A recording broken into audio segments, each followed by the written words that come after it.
Well, I've not been to that place before, but it was lovely. Good morning from a very wet and dreary England.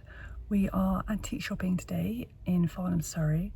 Our first stop is Bourne Mill Antiques, and their antique shop is in a 17th century barn, so I'm really looking forward to have a link around and seeing what treasures we can find.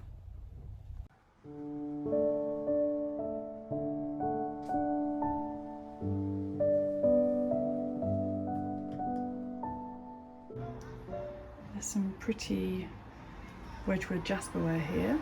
I don't actually collect it, but it is very pretty to look at.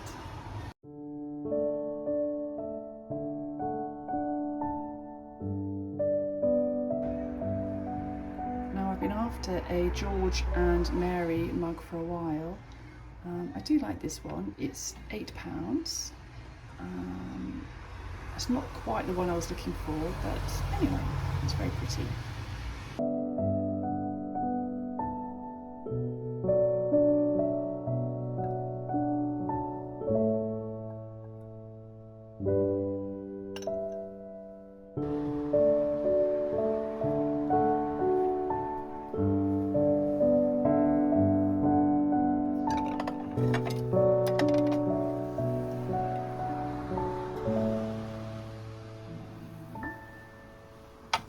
There was plenty of Spode available. Most of this is Spode Copeland. The side plates were very sweet, and so was this terrine. However, it wasn't quite the right size that I was looking for. We decided to go and have a cup of coffee and think about it.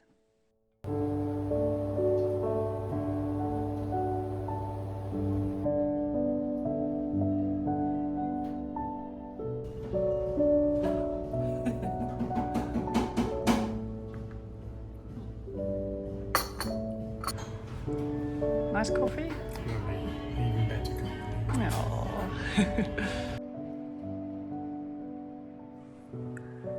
I love the proportions of this Georgian townhouse with its very elegant blue door. Farnham is famous for its red brick Georgian architecture, especially along Castle Street.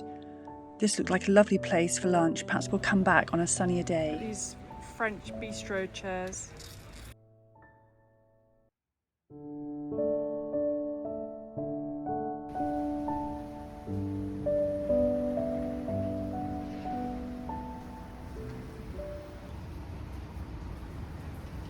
I love the shop window and cushion, but in my case it would be lemons and gin.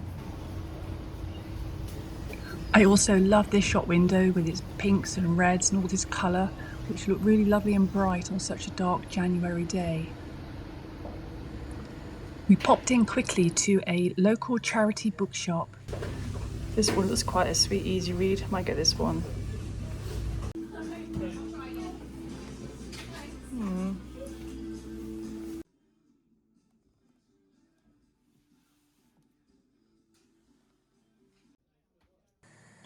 So many lovely books, I really had to restrain myself, but also we were actually here for antique shopping rather than books.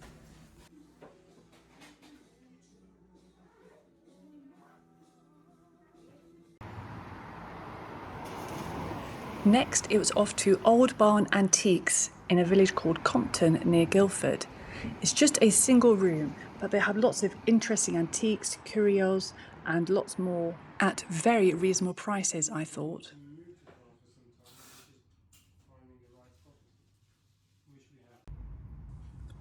I was quite tempted by these very sweet Beswick lambs.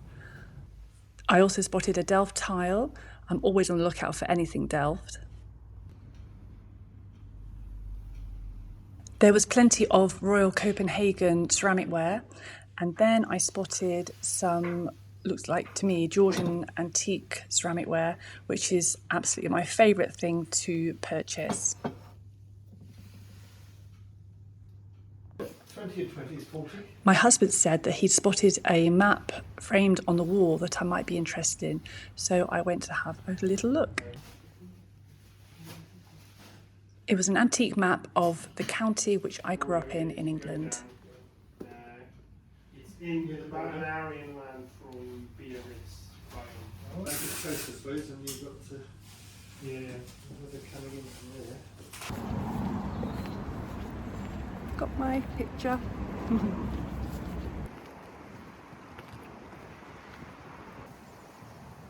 Hello sheep. Jolly wet for you today, isn't it? Well, I've not been to that place before, but it was lovely and a very knowledgeable gentleman, and I bought a couple of pieces of Georgian porcelain and a map of Nottinghamshire. Hello sheep. So I'm back home now, and these are the two Georgian items I bought. I bought this dish with a dome top, which is slightly broken, so I have to be very careful opening it up. But that's very, very pretty hand-gilt dish that the gentleman in the shop dated around 1820. So I think that would be really lovely for some cheese. Put that up there. And this is the item the small dish came with. It's a jug, again Georgian. It's been printed but then filled in by hand, been painted by hand, and again it's the gilt on it is also done by hand. So a very pretty pair of Georgian antiques.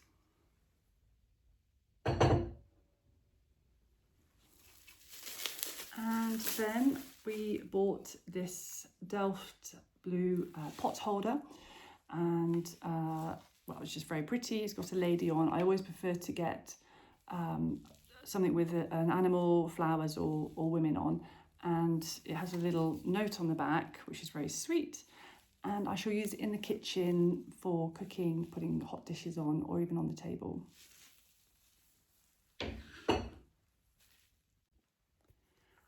And finally, I got this map of Nottinghamshire, which is the county I'm from. I grew up in Nottinghamshire, and it's from 1766. And you can actually see my tiny village where I grew up is marked on the map. So it's nice to know it existed in 1766. So it's already framed and ready to hang up. So that's coming to France. So a little bit of Nottingham in France. And so on to books. I bought 2 cookery books. From now on, I only buy cookery books in charity shops because I have so many. And I couldn't resist this book from Rick Stein, his France book, which I thought was an old one, but actually I've been looking through it and it seems that it was more recent than that. But there's lots of really yummy recipes and pictures. I mean, you don't get much more French than that. So I shall really enjoy cooking from this one. And I also bought this book by Anna Del Conte, Food of Northern Italy. Again, I think this is going to be absolutely delicious, and I can't wait to cook from this one too. There aren't so many pictures in this one, but coffee flavoured cream pudding. I really, I'm going to enjoy leafing through this one too. And finally, I picked up a copy of Spode and His Successors from 1765 to 1865. So it's quite a tome. I know it's not everybody's idea of bedtime reading, but I think it'll be an excellent reference guide for me because I do love Spode, and especially early Spode.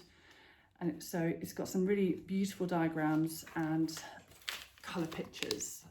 So this will be quite a nice reference book for me to leaf through as I go around antique fairs hunting new Spode pieces.